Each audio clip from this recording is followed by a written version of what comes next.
Bueno, primero saludar a los que están. Esto es parte como que también de todo un módulo que como que es medio así, circo de lectura, discusión, un poco más macro y post-keynesiano, ¿no? Y bueno, esto es como que una iniciativa que estamos haciendo, ¿no? De Rethinking y que ahorita estamos como que retomándola porque teníamos una reunión pendiente con Natal. Y bueno, Natalie ha hecho su doctorado en Campinas y ha sacado algunos papers interesantes sobre inflation targeting y sobre inflación y la perspectiva un poco de la heterodoxia de la inflación. Entonces, sin, sin nada, no sé, Natalie, te dejo la presentación. Gracias, Gian. Bueno, un gusto estar aquí. Gracias por la invitación. Igual me disculpo por tener que haberla posponido un poco, ¿no? Un poco. Estaba en mudanzas, pero soy feliz de estar aquí y espero contribuir para su discusión crítica, ¿no? Tal vez un pequeño disclaimer es que yo no soy súper experta en conflict inflation, en inflación de puja distributiva y costo. Mi enfoque en el doctorado fue más de flujos de capitales, política monetaria y tipo de cambio, pero como vamos a discutir hoy, van a ver que hay un poco de relación con esta discusión aquí, ¿no? Que está clara en los papers.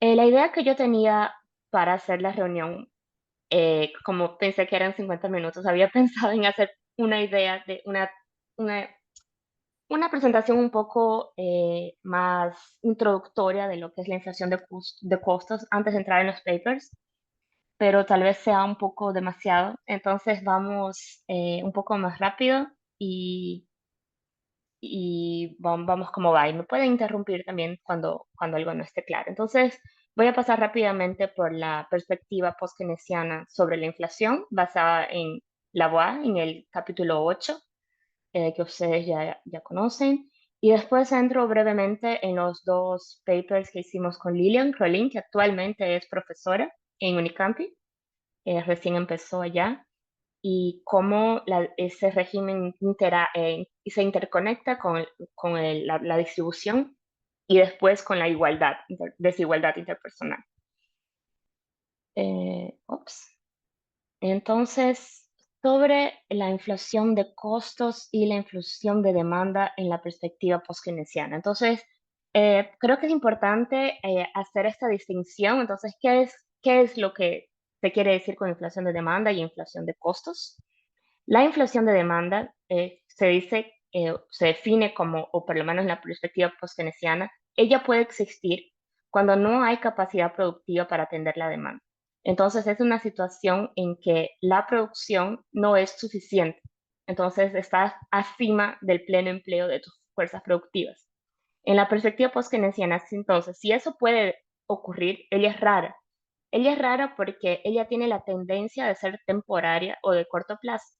Porque si hay un aumento de la demanda acima de la capacidad productiva, se espera que los productores aumenten su producción para atender esta demanda excedente.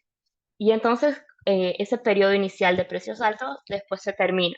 Cuando la producción sube para atender a la demanda, se halla ese equilibrio, entonces ese desequilibrio entre oferta y demanda termina. Entonces sería una inflación de más corto plazo. Ya la inflación de costos ella puede ocurrir a cualquier nivel de demanda efectiva, ¿no? Aquí está entre paréntesis efectiva, porque generalmente se llama, todo se define en relación a costos de producción, pero esa es ya la clase de demanda efectiva que ya deben haber discutido, ¿no? Eh, pero entonces lo que se quiere decir es que en una economía que está abajo del producto potencial, los costos de producción pueden aumentar y alguna situación, cualquier situación que aumente ese costo se traduce en un aumento de precio. Entonces, como vamos a discutir en la perspectiva post-keynesiana, esto es explicado por el conflicto o la puja distributiva entre salarios y precios, y que también puede entrar el sector externo, como vamos a ver. Pero la idea es que cualquier cosa que aumente el precio de producción es pasado a los precios. Aquí es una citación del libro de Kalecki, de Teoría de la Dinámica Económica. Entonces, aquí queda, me parece una cosa, una citación muy clara de qué es lo que se define, ¿no? Como inflación de costos y demanda. Entonces, lo que dice Kalecki es que las variaciones a corto plazo de los precios se pueden clasificar en dos grandes grupos, las que son determinadas por cambios en los costos de producción, o sea, las inflaciones de costos, y las que se originan finalmente, fundamentalmente en la demanda. Entonces, las modificaciones de los precios de los artículos acabados son determinadas por los costos, en cuanto a las materias primas y los productos alimenticios primarios son generalmente determinados por la demanda. Entonces, lo que él quiere decir en este segundo parágrafo destacado, o bueno, si bien pueden leerlo también, la producción de artículos acabados es elástica, en virtud que existen reservas de capacidad productiva. Entonces, cuando la demanda aumenta, que es lo que estábamos hablando antes, le hace frente principalmente mediante un incremento del volumen de la producción, sin que tendan a variar los precios, por lo menos no a largo plazo. Entonces, pero la situación es distinta en el caso de las materias primas, eh, porque se necesita que transcurra un periodo relevante de tiempo para que se aumente la oferta. Entonces, la oferta es más inelástica a corto plazo a ese aumento de la demanda. Pero esa demanda, en especial en los precios de las materias primas, commodities, ¿no? Como se les dice hoy en día, ella también puede sufrir de especulación. Y esa es una cosa muy relevante ahora en los días de hoy, ¿no? Ainda todavía más relevante, ¿no? Que los precios de las commodities son determinados en mercados financieros altamente especulativos, ¿no? Entonces, como in a nutshell, ¿no? En una forma general, en agregado, hay tres causas posibles de inflación en la perspectiva post-keynesiana. Inflación de conflicto, que es sobre la distribución del ingreso, que es la que voy a hablar de aquí a poquito. Inflación importada, que viene del aumento eh, de los inputs, de los precios básicos, que son determinados por oferta y demanda en los mercados externos. Y también puede venir de la depreciación del tipo de cambio. Entonces, como hay muchos materiales importados e incluso las commodities son determinadas en dólares, para quien no tiene el dólar, ¿no? Como su moneda nacional, una depreciación cambial, una alta del tipo de cambio, también aumenta la inflación. Y también hay espacio, pero reducido para, para la demanda. Eso contrasta con la visión mainstream que se estudia generalmente en la universidad. Eh, a, a pesar que hay algunos modelos de determinación de costos, ¿no? Parecidos con los post-keynesianos, no son, a largo plazo ese conflicto no existe, entonces es más visto como temporario o causa de como rigidez. Los choques de oferta, si bien también son reconocidos, en muchos modelos mainstream son vistos como temporarios, entonces se disipan. Entonces, el modelo del nuevo consenso mainstream, por ejemplo, esos choques son vistos como una mediana cero, pues no se llevan tan en consideración. Y lo que realmente explica la inflación en la perspectiva mainstream es, es la demanda o, como se dice también, ella es vista como un fenómeno monetario causado por un exceso de oferta de moneda, un exceso de gasto del gobierno, exceso de déficit, aumento de la expectativa de inflación o una curva de Phillips vertical. Pero eso no vamos a entrar en tantos detalles ahora para no perder tanto tiempo. Bueno, esto aquí es solo un resumen de lo que había dicho, entonces para pasar rápidamente a de dónde viene, ¿no? La inflación de costo o eh, de dónde viene el costo, ¿no? Entonces, de dónde vienen los modelos o cómo eso es modelado en la perspectiva post-keynesiana. Entonces, aquí en esta ecuación es el precio es determinado por una margen de lucro sobre los salarios descontada la productividad. Entonces, la idea es que las firmas determinan los precios con base en su costo de producción, que aquí está resumido o como el principal costo, los salarios. Entonces, si llamamos de K ese markup, 1 más el markup, haciendo en tasa de crecimiento, entonces el crecimiento de los precios es explicado por el crecimiento de esta margen de lucro, un markup, por los salarios y por la productividad. Entonces, eh, la, lo que, eso que está en el próximo slide. Entonces, si tenemos esta ecuación que los precios crecen en relación a la margen de lucro y los salarios, ¿no? Como está aquí, ¿no? O la inflación aumenta porque aumenta la margen de lucro, el margen de lucro de las firmas, o porque aumentan los salarios nominales acima de la productividad. ¿Qué pasa si pensamos que esa margen generalmente es fija por las firmas, ellas no cambian tanto? ¿Eso será que quiere decir que los salarios son los únicos responsables por la inflación? En la perspectiva post-keynesiana eso no es verdadero, no como explica Lavoie en esta su presentación, de aquí saqué, ¿no? Este slide. Eh, lo que se explica la inflación, este aumento de los precios, es tanto ese feedback entre precios y salarios, porque si aumentan los salarios y aumentan los precios, en el periodo siguiente, los salarios o los trabajadores van a demandar más salarios. Entonces hay un feedback loop en relación a eso. Entonces no es unilateral. Las dos cosas causan la inflación. Pero también hay espacio para, cuando uno abre la economía, para los productos importados. Entonces, a nivel de la firma, el costo del trabajo, los salarios, no son los únicos costos directos que las firmas tienen. Ellos también tienen costos materiales, en particular los productos intermediarios y commodities, ¿no? Entonces, si tenemos estos unit direct costs, ¿no? Los costos directos divididos entre salarios y los costos de los materiales, entonces tenemos que adicionar esos costos, ¿no? A la ecuación de precio que teníamos aquí. Y entonces tenemos la ecuación que es el margen más los costos domésticos en salario, más aquí sería el tipo de cambio, el precio externo y el porcentaje o la cantidad que esos productos tienen en el proceso productivo. Entonces aquí tenemos que la inflación también explicada es por la distribución entre salarios y lucros, más también por el sector externo. Y ese sector externo se compone por el componente importado, por los precios de esas importaciones y por el tipo de cambio, ¿no? Porque tiene que estar en moneda nacional. Eso aquí ya lo pasamos. Entonces, de aquí eh, podemos pasar rápidamente a cuál es la cara, ¿no? Del modelo de inflación de conflicto. Entonces, este es un cuadro más ilustrativo, ¿no? Antes de entrar a la ecuación. La idea es que la distribución del ingreso, o sea, el wage share, la parte de los salarios en la renta total, eh, ¿qué sería, no? 100% sería el total, el wage share es una parte y la otra parte es la profit share, ¿no?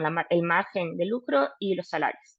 Entonces, la parte de los salarios y la inflación, que es el aumento de los precios, o el profit share, eh, es determinado por el poder de bargaña o el poder que los trabajadores tienen de aumentar sus precios y cuál es el salario que ellos desean, salario real, y por cuánto las firmas tienen la capacidad de aumentar su margen de lucro en relación a su salario deseado, que es el inverso de su margen de lucro. ¿Ya? Eh, entonces, la idea es que la tasa de inflación es una función del tamaño de la inconsistencia entre lo que el salario real o el wage share que las firmas y los trabajadores desean. Entonces, las firmas desean pagar un determinado salario para tener un determinado margen de lucro y los trabajadores desean un determinado salario real. Entonces, ese conflicto es lo que genera la inflación. Entonces, además de esa inconsistencia entre el nivel que ellos desean, ¿no? De salario real, también hay el poder de bargaña entre cada uno. Eh, entonces, por ejemplo, si hay un aumento en el poder de bargaña, o no sé cómo se dice en español, esa era mi Negociación, preocupación, negociación. el poder de negociación, gracias, estaba realmente raro. el poder de negociación de los trabajadores. En cuanto al poder de las firmas está constante, lo que se observa es un aumento de la inflación, pero con una distribución mejor para los trabajadores, porque a pesar de que haya habido un aumento de la inflación, los salarios reales crecieron más que el margen de lucro.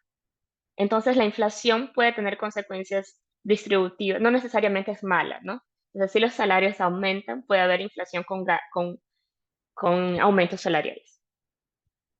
Entonces, esta es la formalización más simple que está que es como empieza el libro de la UA. Entonces, la idea es que las firmas desean aumentar precios cuando el salario eh, efectivo, el markup efectivo o aquí el wage share o salario real, está abajo de lo que sería deseado. Entonces, en cuanto más largo o mayor, más grande sea ese diferencial entre estas dos cosas, eh, más alta va a ser la tasa de inflación. Entonces, cada vez que las firmas, aquí en este caso los salarios reales, sean más altos que las firmas desean, mayor va a ser la inflación. Y eso va a estar ajustado por este poder de las firmas de incrementar sus precios. Esta aquí sería en cuánto las firmas incorporan los salarios pasados a sus precios.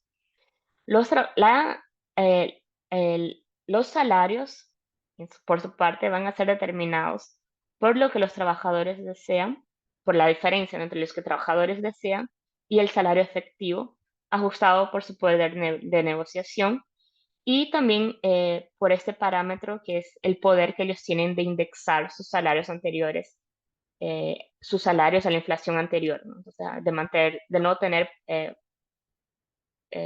pierdas, no, real losses, pérdidas reais.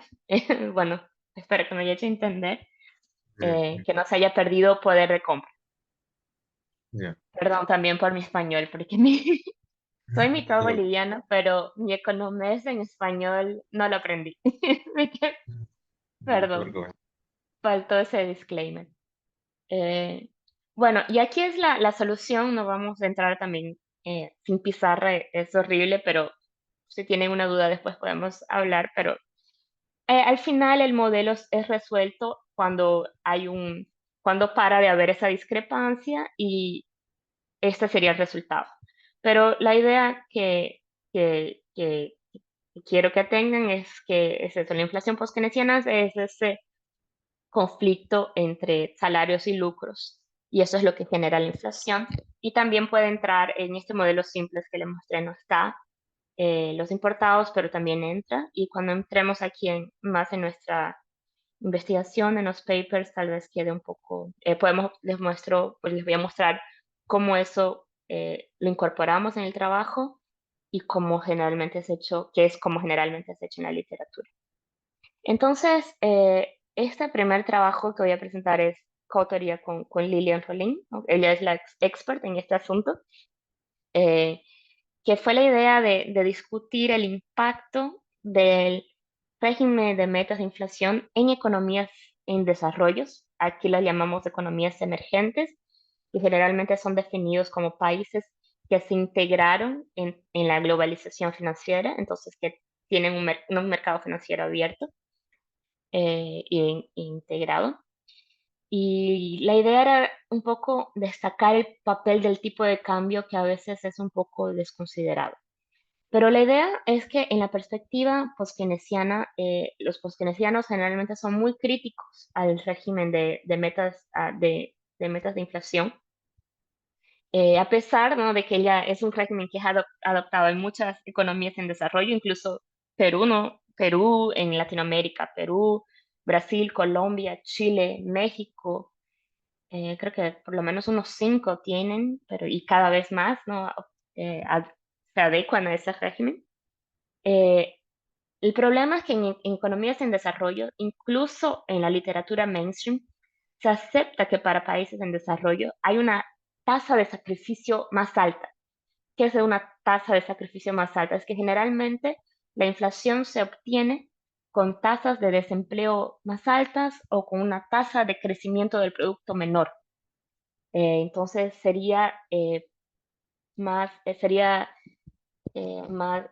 si una inflación, si una tasa de interés alta hace daño a la actividad económica de modo general, para la economía en desarrollo eso sería todavía peor.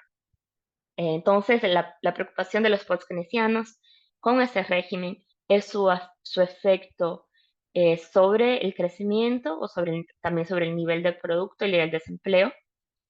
Y también porque este régimen puede tener consecuencias no deseadas en la distribución del ingreso. Entonces, eh, esas consideraciones llevaron a que economistas post-keynesianos propongan alternativas de reglas de políticas monetarias, como reglas contracíclicas que sigan el nivel de actividad económica o que den más peso a ese nivel de actividad económica, no tanto a la inflación, o otras reglas que sean directamente ligadas a la distribución del ingreso. Eh, que les puedo pasar referencias sobre eso después, pero también hay unas referencias en el paper si se interesan por eso. Y la idea del capítulo fue explorar los mecanismos de transmisión de la tasa de interés, ¿no? Que sería el problema distributivo, pero también llevando en cuenta el efecto de esa tasa de interés en el tipo de cambio. Eso porque el tipo de cambio es un mecanismo importante de transmisión de la política monetaria. Entonces, como vimos en la ecuación allá en el comienzo de determinación de precios con productos importados, el tipo de cambio entraba allá. Entonces, uno piensa que hay una gran parte de los precios son productos importados. El tipo de cambio tiene un impacto directo y relevante, ¿no? En el nivel de inflación y también va a tener un impacto distributivo. Entonces, el tipo de cambio también distribuye ingresos, ¿no? Entre quien es exportador, entre quien es importador, entre quien tiene acceso al dólar y quien no.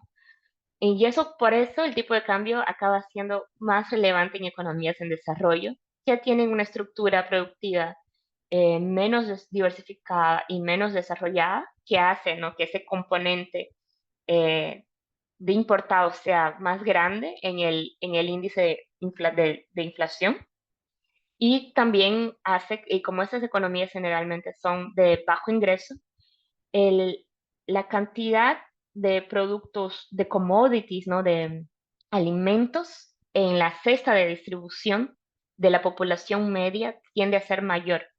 Entonces, por eso el efecto del tipo de cambio tiene un papel más relevante en estas economías y eso combinado con un tipo de cambio más volátil, ¿no? En estos países. Pero bueno, esa fue un poco la motivación eh, para ese paper, pero lo que quería discutir aquí con más detalle son estos distintos, se volvió. Son estos distintos canales, ¿no? Los canales por los cuales la tasa de interés afecta la distribución, ¿no? Porque en la economía mainstream o el régimen de metas de inflación generalmente ve el canal de distribución de la tasa de interés directamente a la inflación como de demanda. Entonces aquí estamos discutiendo cómo ella afecta la distribución. Entonces, como ya estoy con 20 minutos, voy a ir un poco más rápido. Entonces, la idea es que hay un canal directo que redistribuye renta entre quien debe y quien da el préstamo, ¿no? Entonces, si sos deudor, una tasa de interés más alta te saca ingreso y se lo distribuye a quien está recibiendo, ¿no? Esa tasa de interés. Entonces, si uno piensa que los trabajadores generalmente son más endeudados, ese canal directo también afecta más a los trabajadores. Un canal directo de costos, porque la tasa de interés también es un costo de producción para las firmas.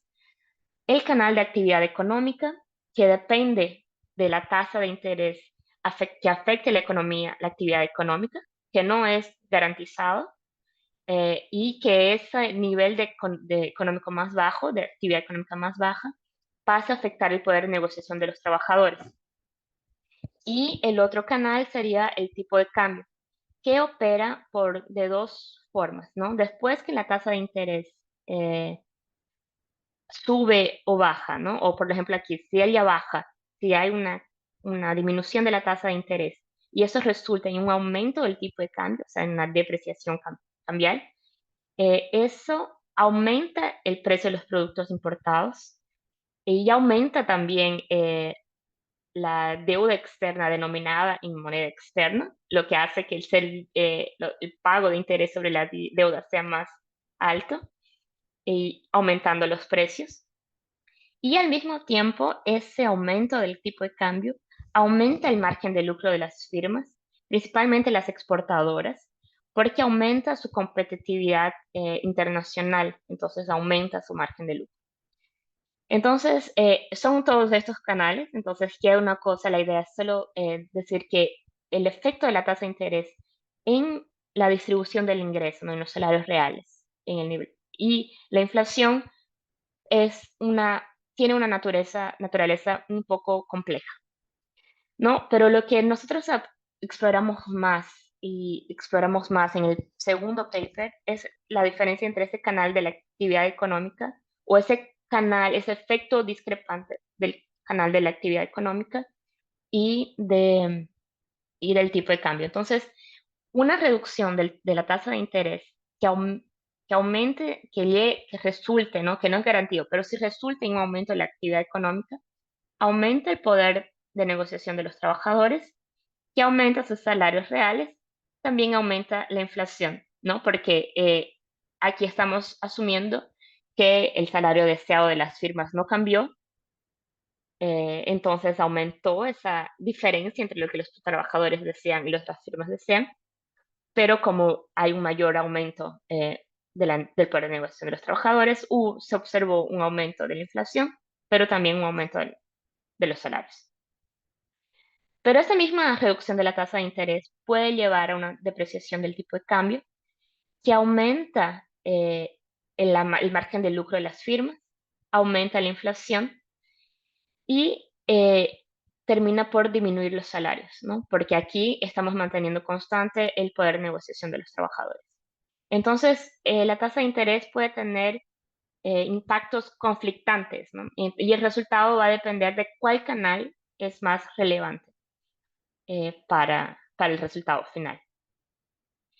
Y la idea general es que además de estos varios canales, el impacto distributivo del régimen de metas de inflación también va a depender no solo, ¿no? del mecanismo, pero también de la fuente de inflación. Entonces, si viene de una depreciación cambial o si viene de un poder de negociación de los trabajadores. Entonces, por ejemplo, si los sindicatos de alguna forma se ponen que fue lo que discutimos. Sí, si ese poder de negociación aumenta, se puede tener aumento de salarios reales. Pero si es solo una depreciación cambial que genera ese aumento, puede ser que la distribución sea peor para los trabajadores. Y también va a depender de las características institucionales de cada régimen de inflación. Entonces, si el nivel de la meta de inflación del Banco Central es muy baja, probablemente se necesitará una tasa de interés más alta para llegar a esa meta de inflación después de un shock, ¿no? Entonces eso también sería peor para la distribución. Si la banda es muy corta, entonces, por ejemplo, yo creo que Brasil es el que tiene la banda más alta en general en relación a los otros países de Latinoamérica. Creo que Chile la tiene un poquito eh, es más corta. Entonces depende también cómo cada régimen está determinado. Esa fue más o menos la idea de ese paper. Y en este segundo paper, que es el impacto de los precios externos y su interacción con el régimen de metas de inflación en la desigualdad, ah, aquí me confundí, pero en la inflación, en la desigualdad del ingreso, fue la idea de que como habíamos focado en la diferencia de países emergentes, también hay em, otros tipos de desigualdad que son afectados por por la inflación. Entonces, no es solo la distribución que puede ser afectada, ¿no? Por ese canal, por el régimen de metas y la tasa de interés y el tipo de cambio, pero sino también la desigualdad. Entonces,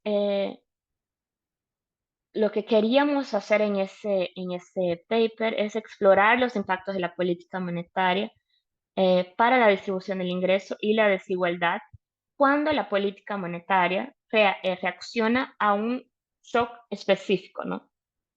Que en este caso es el shock de precios importados o precios externos o el tipo de cambio o alguna cosa que genere un shock externo. En este caso fue generalmente precios externos. Tomando en cuenta, llevando en consideración esos diferentes mecanismos de transmisión de la actividad económica y del tipo de cambio. Y hicimos un modelo simulado con dos clases de trabajadores para, para ver qué pasaba, ¿no? Qué sucedía. Entonces, para empezar, ¿qué se quiere decir con desigualdad en la inflación, ¿no? La idea es que hay diferentes cestas de consumo entre diferentes trabajadores de diferentes familias, ¿no? Y lo que genera, y esa diferencia, y la diferencia entre la dinámica de precio puede llevar a diferencias en los niveles de inflación que cada uno siente. Entonces, lo que yo consumo en el mercado en general es diferente, puede ser diferente de lo que Gian consume en el mercado. Entonces, mi índice de inflación va a ser diferente de del de Gian porque tenemos consumos diferentes. Pero el CPI ¿cómo es el CPI en español? La cesta de consumo media agregada. Debí haber Eh, preguntado todo esto antes de empezar. IPC, TCE, no, IPC. Pero sí IPC. está bien. Sí, Bueno, ok. el índice de precio de la economía, no, índice de precio, bueno, en fin, Consumidor nacional. del consumidor IPC. Bueno, entonces el índice de precio del consumidor que es la meta del Banco Central, es una media, ¿no? Es un average.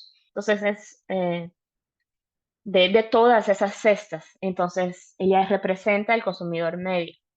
Y entonces, sí, generalmente los consumidores de bajo ingreso consumen más commodities, tienen una parte mayor de su ingreso destinada a ese tipo de productos, ¿no? Entonces, si uno tiene mucho ingreso, lo que uno gasta con comida y luz, por ejemplo, es un poco menor proporcionalmente, ¿no? Entonces, aquí, por ejemplo, es un ejemplo de Brasil. Esto lo calcula el Instituto de Pesquisa de Investigación en Economía Aplicada. Entonces, este aquí es el verde oscuro, es el IPCA, que es aquí, que está aquí en la media. Entonces, aquí vemos los de muy baja renta, tienen una inflación más alta, ¿no? Y eso va quedando, generalmente tienen más alta que las de alto ingreso. Entonces, para no extenderme más, creo que no voy a entrar tanto en el modelo porque ya estoy pasando media hora, pero lo que hicimos era tratar de captar en el modelo la diferencia entre dos grupos de trabajadores, uno que de alto ingreso y otro de bajo ingreso. Entonces, dividimos nuestra economía entre esos dos, entre esos dos trabajadores y esos dos trabajadores consumen cestas diferentes. Entonces, los de bajo ingreso consumen más tradables, entonces consumos más que sufren más influencia de los precios importados y del tipo de cambio. Y los de alta renta que tienen un consumo menor de este tipo de productos. Entonces, bueno, este es el modelo de gestión de conflicto. Entonces, para incluir el efecto del tipo de cambio, incluimos que la tasa de interés, el salario, el tipo de cambio real, eh, cuando este aumenta, disminuye el salario deseado por las firmas, o sea, aumenta su margen de lucro deseada, ¿no? Y aquí este sería el canal de la actividad económica. Entonces, cuando aumenta la utilización de la capacidad, aumenta cuánto los trabajadores desean de salario real.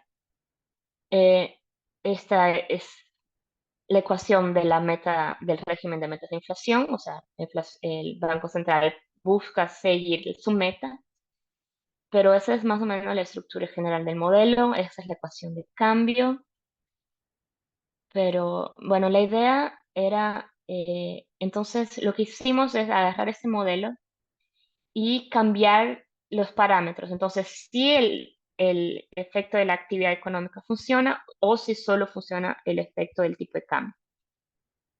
Entonces, esa es la condición inicial, pero voy a pasar un poco más rápido para no extenderme más. Entonces, si en el modelo estaba la inflación aquí en este patamar, le dimos un shock y después pasa. Entonces, fue un shock temporario de precios. Lo que se observa es como esperado, un aumento del tipo, un aumento de la tasa de inflación que vuelve, ¿no? al inicial. La tasa de interés real aumenta, inicialmente cae, ¿no? Porque la inflación aumenta y la tasa real entonces también cae, pero después cuando el Banco Central responde, la tasa real vuelve a subir, ¿no? Porque la nominal aumenta y ahí la real sube, el tipo de cambio cae, el tipo de cambio real sube inicialmente por el shock inflacionario, ¿no? El precio sube, externo sube, entonces deprecia y después baja con la política monetaria. Pero lo que aquí es el canal de actividad económica.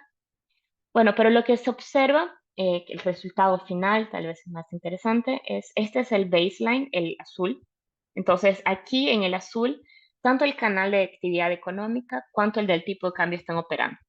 Entonces, lo que hay después del shock, o lo que tenemos final después del shock y de la respuesta de la autoridad monetaria, es una caída, es una disminución de los salarios reales. Entonces la situación de los trabajadores peor. Pero si solo funciona el canal del cambio, la situación no queda tan mal. Si solo funciona el canal de actividad económica, la situación de los trabajadores es peor. Aquí es la relación entre el salario de los trabajadores de alta renta y de baja renta, ¿no? Entonces también la desigualdad en general aumenta con el régimen de metas de inflación eh, cuando los dos canales operan. Entonces, cuando el nivel de actividad económica también es usado para controlar la inflación, no solo se genera una peora distributiva para los salarios, pero también una desigualdad más elevada. Pero el tipo de cambio puede atenuar un poco ese impacto distributivo en la desigualdad también.